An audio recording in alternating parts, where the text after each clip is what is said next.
There are several long-term effects of cannabis abuse.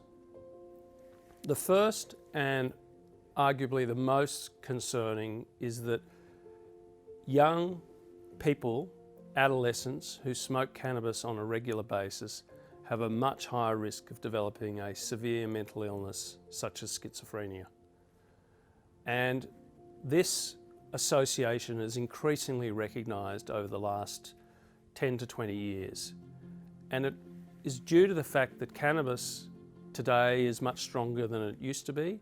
And secondly, cannabis is very toxic on a developing brain. So that's one very concerning result of cannabis abuse.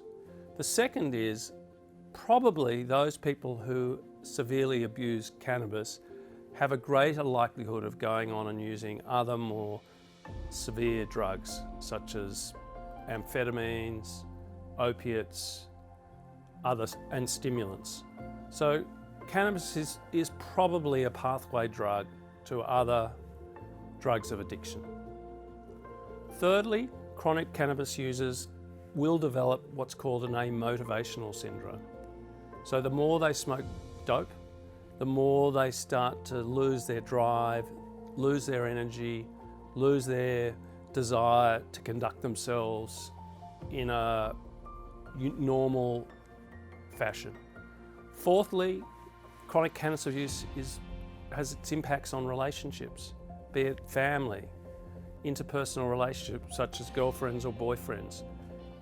It is a drug of addiction and used excessively does, like all drugs, start to impact on relationships.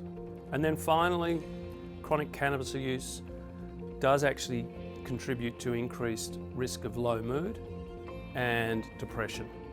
So in summary, intermittent use of cannabis probably is relatively harmless, but chronic persistent cannabis use impacts all elements of one's life, both biologically, psychologically, and socially.